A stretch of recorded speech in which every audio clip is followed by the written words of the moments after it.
这只狗狗趁着老婆怀孕，每天偷偷出门干坏事，主人好奇的给它带上摄像机，谁都想不到拍到的画面简直不忍直视。这天他又丢下老婆，熟练的扒开门溜了出去，直到第二天早上才回来。小白呢显得很疲惫，身上呢也脏兮兮的，主人一直训斥他，小白呢却不为所动，甚至假装闭上了眼睛。主人很是疑惑，他每天出门到底在做什么？于是决定给他带上摄像机，主动放他出去。直到第二天早上他才回来，主人迫不及待的想看一下摄像机到底拍到了什么。只见他一路翻山越岭，好像有什么东西在吸引着他。下山后来到一户人家，就看到一只小母狗热情的迎了上来，两只狗亲密的寒暄起来。院子里的另一只小母狗也不能冷落，也是一顿甜言蜜语。接着呢，又来到第三只小母狗身边，看起来这些都是他女朋友。主人这才知道他为啥每天回来都很累，每天爱的供养，这也太潇洒了吧。小白看到自己的所作所为，也害羞的低下了头。这还没完，接着呢，他又去见了另外2个女友，每见一个都要温存一段时间，妥妥的渣男了。5个女友都是白色的，本以为呢他偏爱白色，没想到还是肤浅了。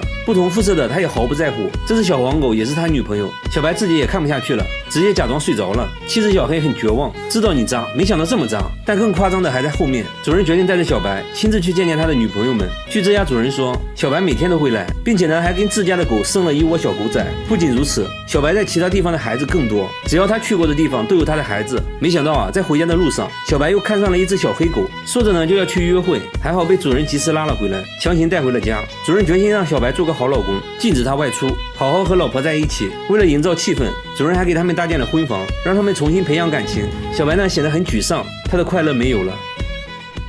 他家客厅成了墓地，每天早上都会出现上万只死掉的蜜蜂，蜜蜂尸体能装满3个垃圾桶。然而更多的蜜蜂还在源源不断的涌进来啊！就算把纱窗打开，蜜蜂也不走，好像屋里有什么东西吸引着它。主人也是惨啊，被蜜蜂围攻，蛰得满头大包啊！一到晚上更夸张，整个天花板都会震动，还会传出一种怪声啊！没办法，晚上只能睡在卧室的帐篷里。然而邻居家并没有出现这种情况，附近呢也没有养蜂场，那他们是从哪里来的？为什么偏偏选择他家？他家是有什么东西在吸引蜜蜂吗？真的奇怪啊！第二天，节目组再次上门，主人说今天死掉的蜜蜂很少。工作人员敲了敲天花板，里面也没有发出嗡嗡的声音，难道是一夜之间都死了？节目组用热像仪也没有检测到任何温度，决定打开天花板看看到底什么情况。找来了专业养蜂人，一打开啊，就发现一个硕大的蜂巢，蜜蜂也都活着，还发现客厅出现的蜜蜂都是通过电线孔钻出来的。原来啊，当蜂巢内部温度过高时，蜜蜂会扇动翅膀来通风，就会出现嗡嗡的声音。之所以现在蜜蜂安静下来，是因为天气降温了，它们一年只能生产出1个蜂巢，现在有6个蜂巢，说明它们已经在天花板生活6年了。那没什么好说的，直接给蜜蜂搬家，最后还收获了17公斤的蜂蜜。主人说这就算6年的房租费了。然而下面村庄发生了更离奇的事，每到凌晨1点，整个村子就会传来龙的叫声。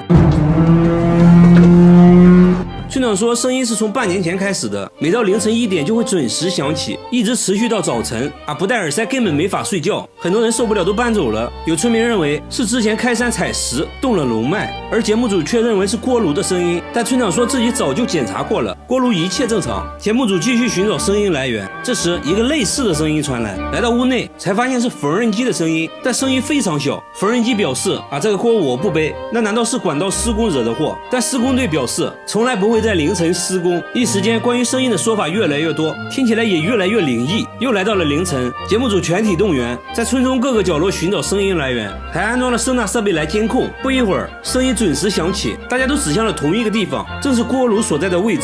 声纳设备也检测出声音就来自村长家的锅炉。这就很尴尬了，村长还是不肯相信，明明自己检查过的。锅炉售后人员排查了半天，终于找到了问题所在，锅炉上一个电磁阀产生了滑动，导致了这种不寻常的声音。维修完毕，村民终于可以睡个好觉了。同样在凌晨出现诡异声音的还有下面这个公寓，每到凌晨4点，整个公寓就会传来敲门声，有时候是玻璃球掉地上的声音。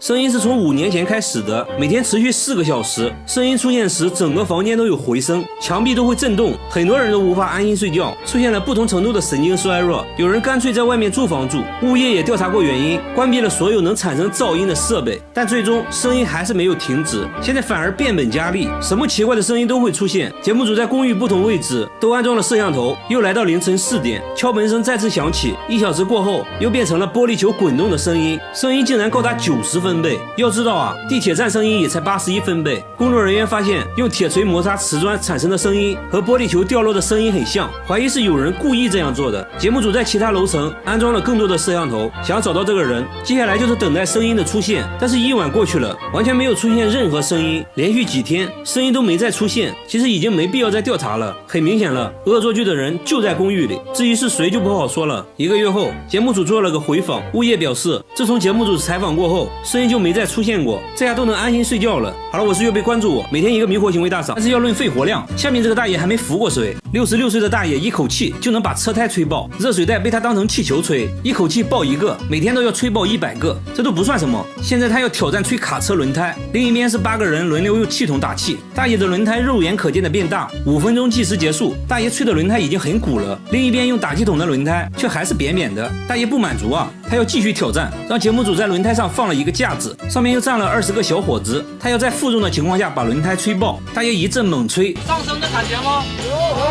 咱们中国的轮胎质量属实不错，大爷吹了10分钟，硬是没吹爆。等人都下来后，轮胎嘚一下就变大了很多。这天，大爷想要挑战极限，吹挖掘机轮胎，这玩意儿可比卡车轮胎难吹啊！司机露出了难以置信的表情。只见大爷半蹲马步，一口接一口往里吹气，轮胎很快就有了起色。毕竟是挖掘机轮胎，吹到一半的时候最困难，吹了好几口也不见起色。周围人不停地给大爷加油打气，大爷摘下帽子擦了擦汗，体内的小宇宙正在爆发。接着额头青筋暴起，一阵猛吹。最终轮胎被大爷吹了起来。那他是怎样练成这项绝技的？原来30年前，大爷最喜欢的就是钓鱼，但是没船就没办法去湖中钓，他决定用轮胎代替船，但是没有打气筒，于是尝试用嘴吹气。这一吹不要紧，他吹出了新高度，没一会儿就把轮胎吹得硬邦邦，慢慢就变成了一种爱好。大爷说不会停止挑战，要再吹他个50年，只要有我在的地方就不允许出现打气筒。大爷的嘴属实厉害，下面大叔的手上也有绝活，大叔一巴掌就能抓到10只苍蝇，一天徒手能抓1万只，抓过的苍蝇足足装了4大袋。菜市场的苍蝇见了他都吓尿了，只要他出手绝对不会落空，百发百中，没有一只苍蝇能活着逃出他的手掌心。摊位老板纷纷拍手叫好，旁边大叔看了也想试试，不过动作属实有点滑稽。工作时，一只苍蝇落在了桌子上，他慢慢靠近，苍蝇察觉不对立马就跑，但是太晚了，大叔一巴掌送走了他。仔细观察后发现天花板还有一只，迅速丢出乒乓球，一击致命。那他为啥痴迷于抓苍蝇？原来大叔是一家保洁公司老板，13年前和客户吃饭谈合作，大叔想让客户尝尝本地特色菜，结果菜里有一只苍蝇，客户愣住了，你们特色菜是苍蝇炒鸡蛋啊？就你这样还做保洁呢？客户当场愤然离去，大叔分分钟损失几百万，对苍蝇那是恨之入骨。从那以后，他开始训练自己的反应力，练习抓蝇龙抓手，对着树练习7伤拳，手背都磨出了厚厚的老茧，就这样练出了100%空手抓苍蝇的绝技。1年时间内抓到的苍蝇装满了4大袋，还把苍蝇做成了标本，仔细研究。现在公司还推出了一项免费抓苍蝇的服务。哦，有苍蝇啊！只要一个电话，大叔就会带着员工上门免费抓苍蝇，即使灭蝇器也没有大叔徒手抓的多。不得不说，大叔的技能真的很实用啊！好了，我是岳贝，关注我，每天一个迷惑行为大赏。